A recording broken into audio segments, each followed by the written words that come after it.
Welcome to The Waves, Slate's podcast about gender, feminism, and this week, the Academy Awards.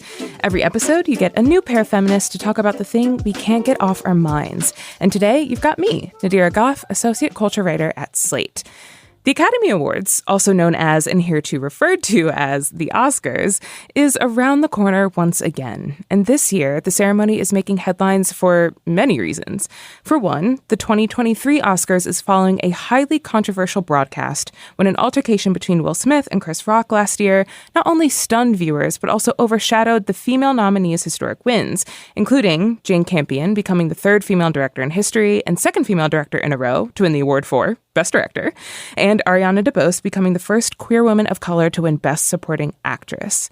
This year, the Oscars will have a crisis team to somehow deal with any critical mishaps. How? I'm not so sure. But one thing that's clear is there is no crisis team to deal with the Oscars' history of overlooking marginalized groups, including women, in the entertainment industry as a whole, but particularly behind the camera. But that problem, of course, doesn't start with the Oscars, but with the barriers to actually getting a film made. On today's show, I'm going to be joined by Daniela Taplin Lundberg, host of the Hollywood Gold podcast, as well as a film producer and founder of Stay Gold Features, the production company behind films such as Harriet and Honey Boy, to discuss all of this and more. But first, we're going to take a quick break.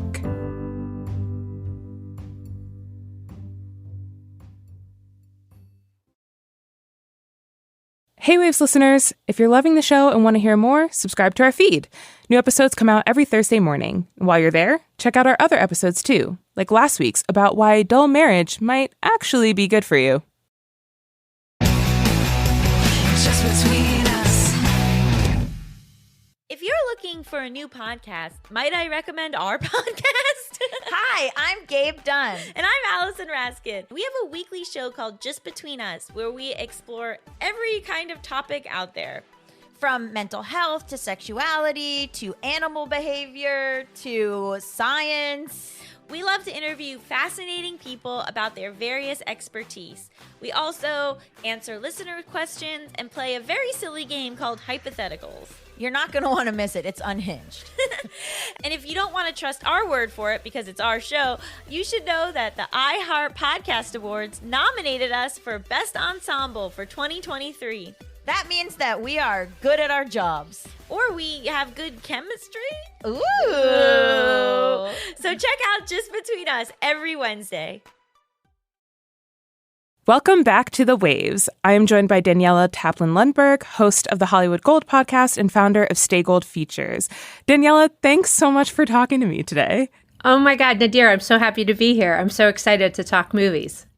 Stay Gold Features, your production company, which is women-led, is behind plenty of beautiful, again, women-led movies like Alma Harrell's Honey Boy and Nikyatu Juice's Nanny, which I have to say, those were two of my absolute favorite movies of the respective years in which they came out. Huge fan of both of those movies. That makes me so happy. Thank you. Oh, I mean, thank you. I sung their praises so much.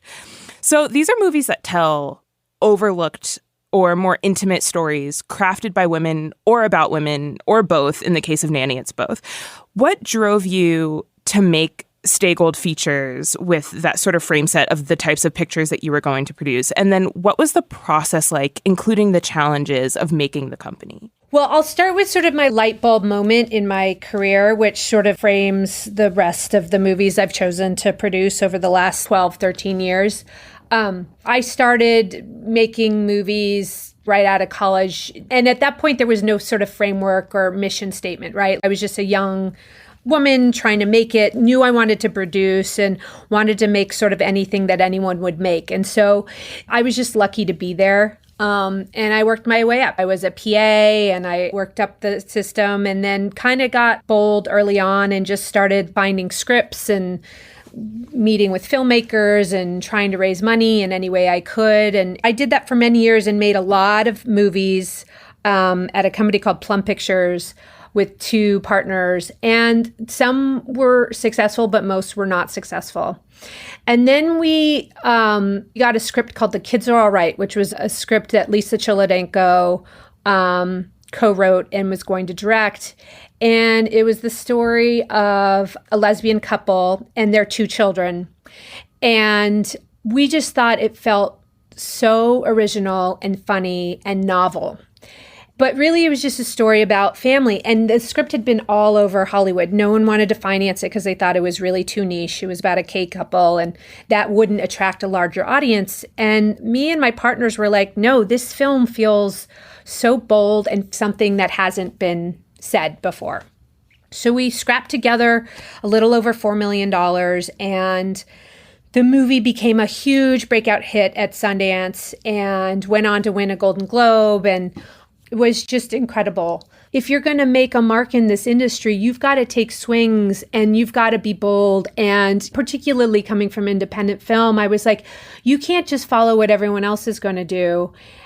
You got to try to make things that you're not seeing in the market that you think people need to see and want to see.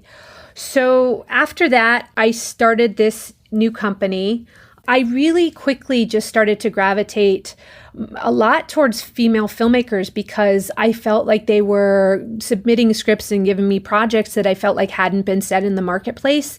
When I got Honey Boy from Alma, I was like, this movie feels so original. I hadn't had a voice like that before, and I just went for it. And no one wanted to finance that film. And the same with Harriet. You can come on back. I won't hurt you bad. You can stay at home, stay with John, stay with us. Would you like that? I'm gonna be free or die. That was a script that had been at Disney since the 90s, and no one wanted to finance it. And I was like, I can't believe there hasn't been a feature film made about Harriet Tubman. And I just loved the way in. It was like America's first superhero. That's our Wonder Woman. If we can frame it that way, then that's a story people are going to want to come out and see in droves. And so my whole sort of methodology became trying to change hearts and minds through entertainment, right? You don't want everything to feel like medicine or else people won't come and see it. But if you can make something feel really entertaining and sticky, then maybe you are sort of impacting people without them even sort of fully realizing it. No, that's really interesting because I have been watching the Oscars and have loved movies for almost my entire life. And I feel like I'm someone who is very aware of social situations or inequalities and that kind of thing. But it wasn't until Reese Witherspoon made her own production company and started to get a lot of recognition for telling women's stories. I mean, like, here was a very famous actress who decided that, hey, I read a lot of books and there are a lot of great books that could be turned into great movies, but they're about women and so no one wants to do it. And so I'm going to do it. And it wasn't until that started to get some major critically acclaimed recognition that I realized, oh, wow, there was a whole dearth of stories about women in these sort of critically acclaimed circles that I maybe had felt but hadn't even noticed before. And you kind of spoke to how you go about choosing your films, which is that these stories are kind of the ones that just naturally speak to you. But how much does that actually truly play a factor into your decision making? I think at this point in my career, part of my method very early on was go out and figure out how to raise your own money and structure financing and speak to investors so that you don't have to wait for studios or mini majors or anyone to say no to something that you believe in. And so I think that very, very early on, I realized that you have to make people money in order for them to invest in you again. And so you have to make decisions that are not only you feel will be impactful to the culture, but you have to make money. You have to figure out a way to make content that people are going to want to see, people are going to want to buy, and people are going to want to pay subscriptions for. And so that sort of Venn diagram became really the way that I looked at all the things I produce. You can produce something and it could take 6-7 years. I mean, I have one project that's been on my slate for 15 years. So it's not like, oh, it'll be easy and a one-off, I'll commit 3 months of my life and it'll get done. These things each are like birthing their own babies. And so every movie I make, I sort of feel like, all right, I can see how this is going to be an event. This first movie I made with my new company, Stay Gold, my company's now 7 years old, but was a movie called Patty Cakes, which we took to Sundance. And it was a story of a bigger girl from New Jersey who had dreams of becoming a rap star.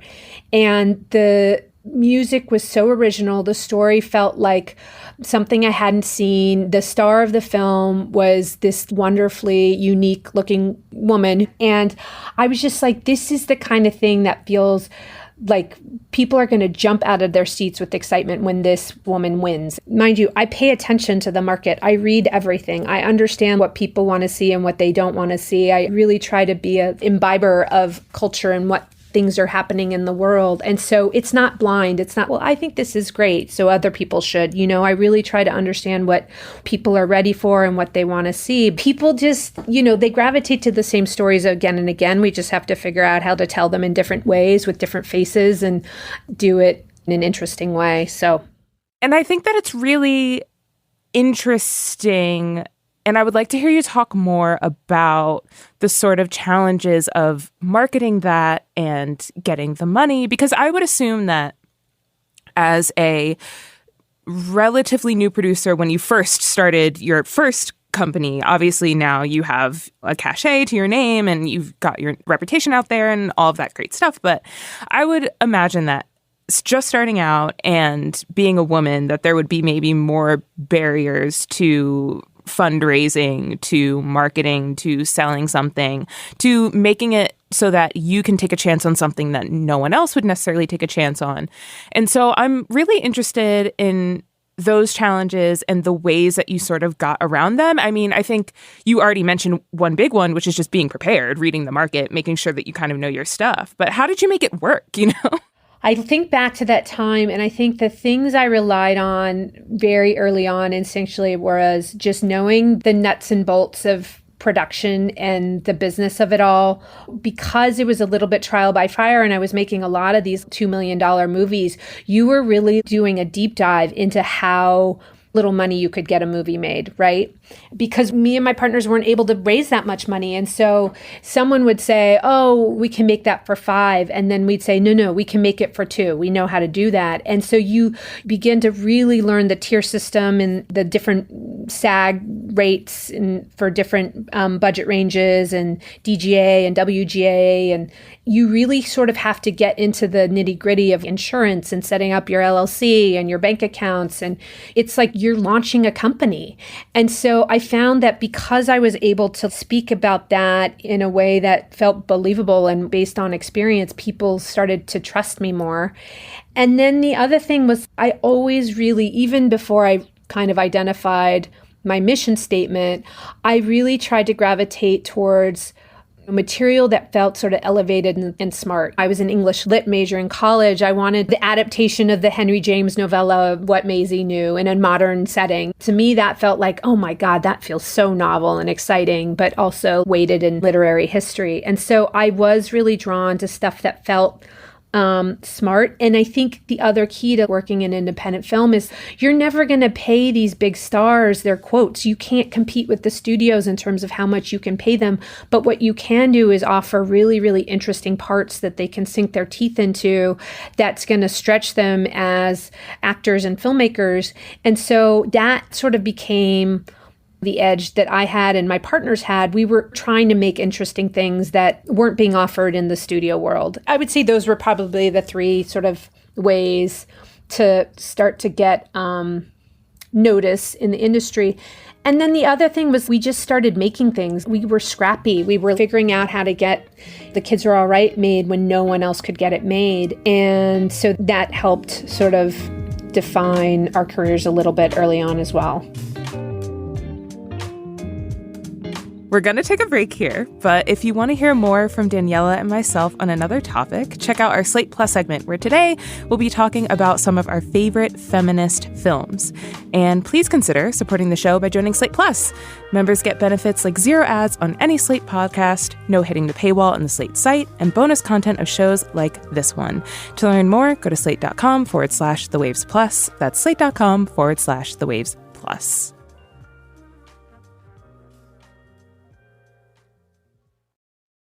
Macy's is committed to creating brighter futures for all and empowering a new generation of leaders. That's why they're continuing support of Girls Inc. all throughout March. Your online or in-store donation will help fund education and career readiness programming, inspiring all girls to be strong, smart, and bold.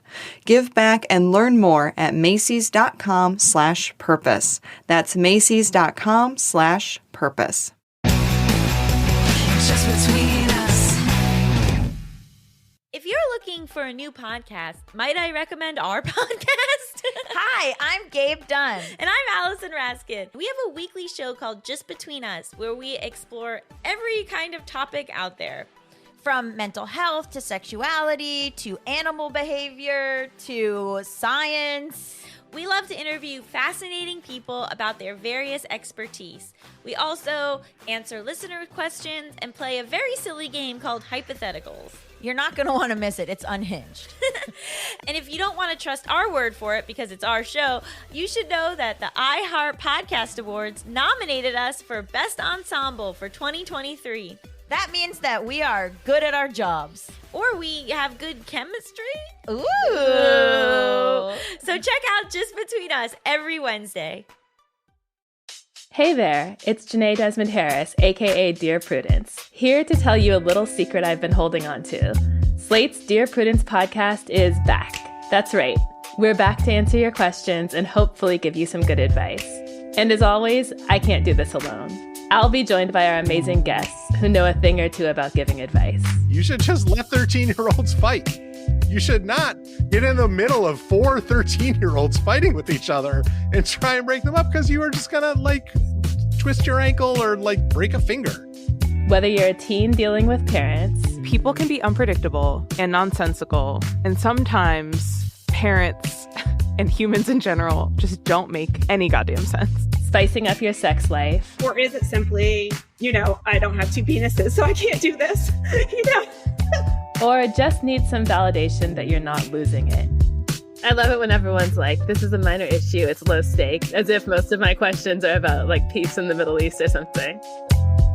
Dear Prudence is here to help you navigate all the complicated and tricky bits of life, while hopefully helping you see the humor along the way. Each week, I'll answer your questions about overbearing parents, flaky friends, and that one coworker who just won't take a hint. But the most important voice will always be yours. Join us for Slate's Dear Prudence every Friday, starting February 17th. Subscribe wherever you get your podcasts. Hey everybody, it's Tim Heidecker. You know me, Tim and Eric, Bridesmaids, and Fantastic Four. I'd like to personally invite you to listen to Office Hours Live with me and my co-hosts, DJ Doug Pound. Hello. And Vic Berger. Howdy. Every week we bring you laughs, fun, games, and lots of other surprises. It's live. We take your Zoom calls. Music. We love having fun. Excuse me? Songs. Vic said something. Songs. Music. I like having fun. I like to laugh. I like to meet people who can make me laugh. Please subscribe now. And we're back with the waves. I particularly absolutely love the idea of sort of using the mainstream studios and kind of turning against them for what they are, using what they are, which is places that produce sort of more mainstream stories, which means that they might not have the sort of meteor roles for premier actors to sink their teeth into, and kind of using that to your advantage as a way to provide something else or this sort of third other space. I think that that's so genius and so smart. I also love what you were saying just about learning the nuts and bolts of everything. I was recently talking to my mom, and she was telling me the story about how she was talking to this guy, and he was complaining about how women are so gossipy. They are the gossipy people. Women are so much more likely to gossip than men.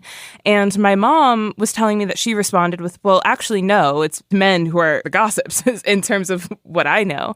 And I find that to be so true, because the thing that I told my mom is that historically women have had to keep secrets to stay alive, right? Women know how to keep secrets if they really have to keep a secret. And I think similarly, they also know how to see an entire situation, an entire field ahead of them, how to read the field, right? Like they know kind of what every player is doing. They kind of have the insider knowledge on everything. And so I think that that is also something that maybe just kind of speaks more naturally to the history of women having to sort of survive and stay alive, and this sort of like self-preservation aspect that we have, which is, well, we have to actually know everything about everyone and in every facet, because we have to know how this thing is done so we know where our place is in it, and so that we know sort of the best place for us in it.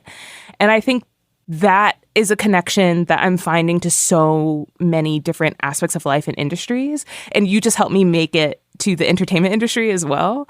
And I think that that's just so fascinating.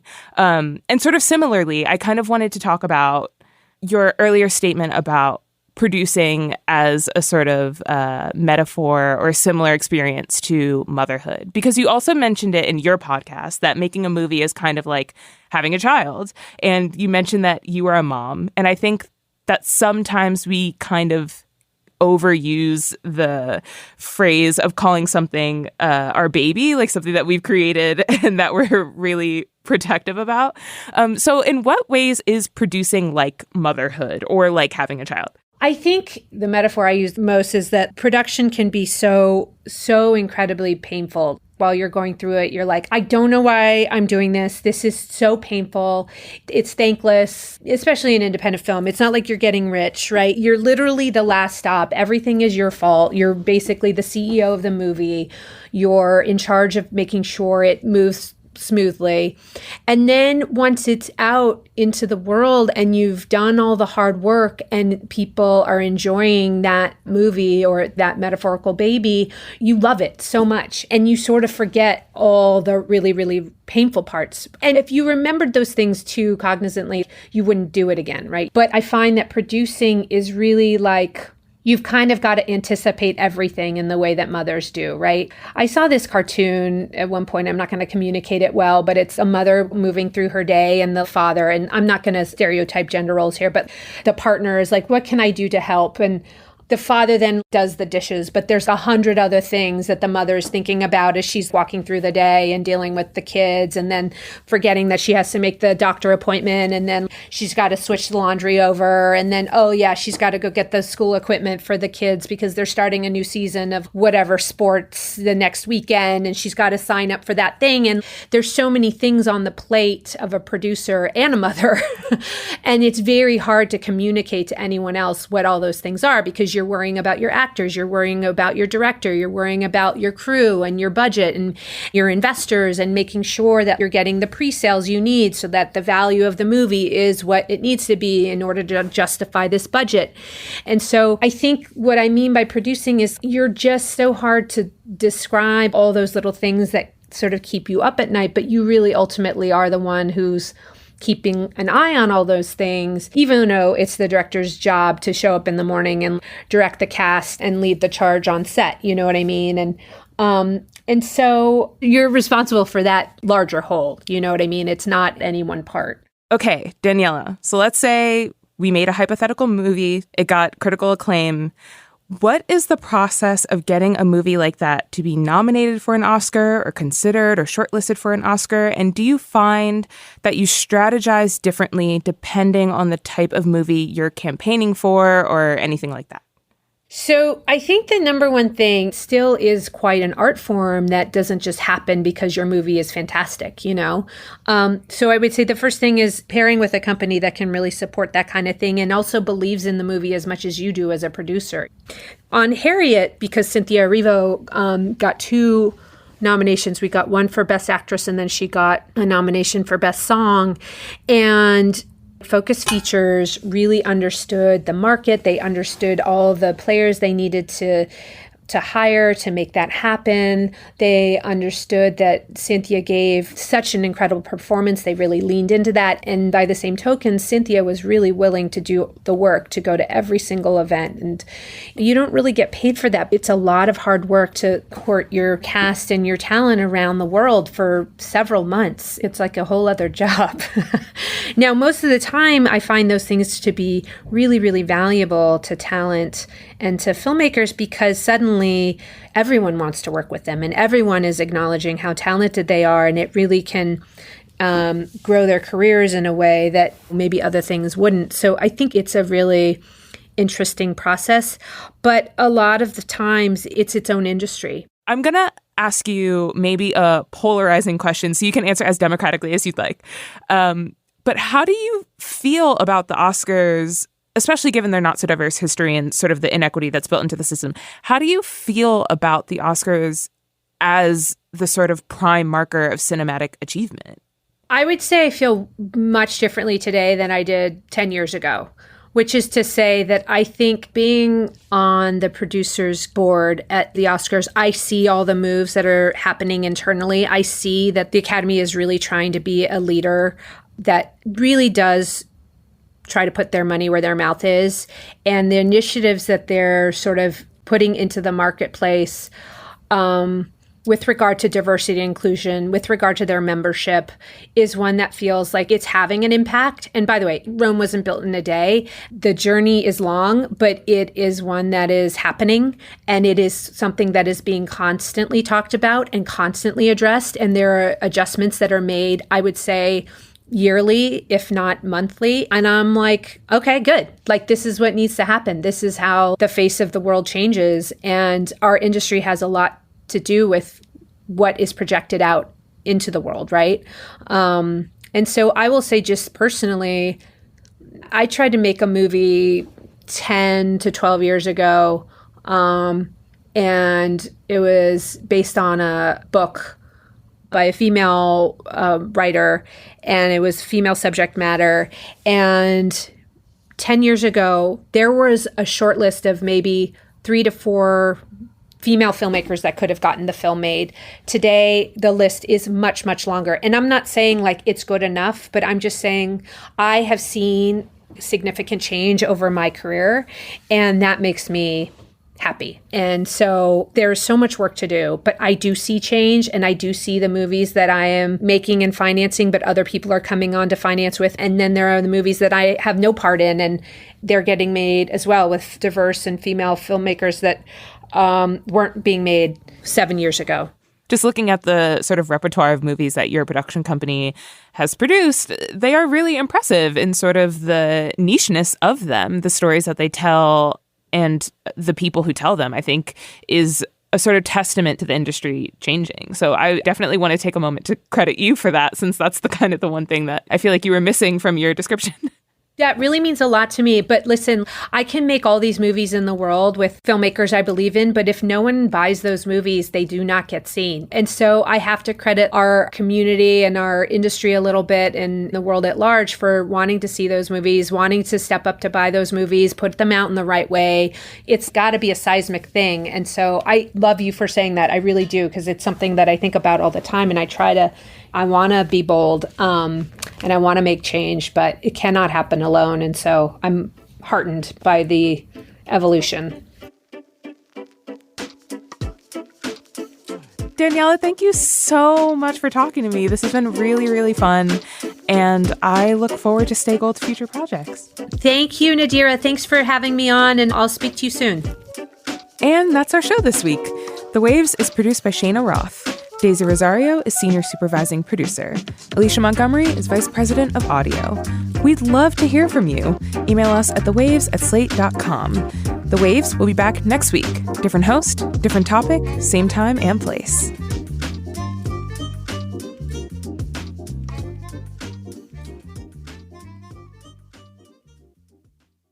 Thank you so much for being a Slate Plus member. And since you're a member, you get this weekly segment. Today, Daniela and I are going to talk about our favorite feminist movies, however we define it. So I'm just someone who really loves to discuss favorite movies or movies that surprised us or inspired us. And I thought what a great way to sneak in a quick moment where we can just fawn over our favorite movies and why we like them. I was really interested in this question because I was thinking to myself, man, I don't even know how I would define a feminist movie. And I think that for me, the sort of definition that I came up with or landed on is that I love movies that just depict women doing whatever it is that they want to do and whatever they feel is best for them. And I like to push back on the idea that a feminist movie or a movie that uplifts women has to be one in which the protagonist is female and is a good person. Like, so sometimes I think it's important to show women making mistakes. I think it's important to show women struggling. And I think it's important to show that autonomy and freedom means actual autonomy and freedom, which means sometimes it's the autonomy to do bad things or to get ourselves into sort of sticky situations. And so there's obviously some just general run-of-the-mill, really great films that I would deem feminist that I love, like Clueless. Set It Off is also a huge one for me, which is, again, a movie where there are women who are not making the best decisions, but they're making their own decisions. I think two that I've seen recently that I absolutely love, they are not recent themselves. They're just two films that I happened to watch recently. The first is Down with Love. Have you ever seen Down with Love? The Renee Zellweger, Ewan McGregor. It's funny. I meant to watch it, but tell me about it. It's on streaming right now, and it's really, really great. It's this sort of satirical depiction of this woman who writes this book about how to sort of maintain your own sense of freedom and strong will as a woman by abstaining from sex with men. So she writes this book, and Ewan McGregor plays this journalist, and he's also a hotshot lover boy who sleeps with a whole bunch of women and, is that whole kind of thing. And so he hates the woman who wrote this book. He hates the idea that this book exists. Basically, he just doesn't like the idea that women can kind of have this sexual autonomy in which they can decide whether they want to have sex or not, and don't fall for the same tricks that men have been putting on them, which is faking to fall in love with them and stuff.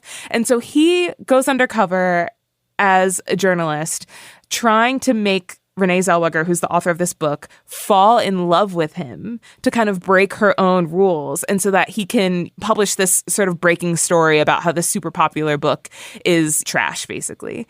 And it's such a fun movie. I think it takes place in a fictionalized 50s or 60s. It's uber stylized. It's so fun. And there's a whole third act turn that's very surprising, and it just ramps up the sort of feminine autonomy even more than was in the movie previously. And so I don't want to spoil it, but it's such a fun ride. But I think there's also some really great morals and quandaries being discussed and worked through in that movie.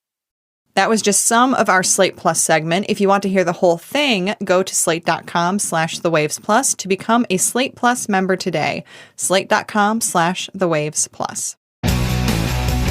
Just between us. If you're looking for a new podcast, might I recommend our podcast? Hi, I'm Gabe Dunn. And I'm Allison Raskin. We have a weekly show called Just Between Us, where we explore every kind of topic out there. From mental health to sexuality to animal behavior to science. We love to interview fascinating people about their various expertise. We also answer listener questions and play a very silly game called Hypotheticals. You're not going to want to miss it. It's unhinged. And if you don't want to trust our word for it because it's our show, you should know that the iHeart Podcast Awards nominated us for Best Ensemble for 2023. That means that we are good at our jobs. Or we have good chemistry. Ooh. So check out Just Between Us every Wednesday.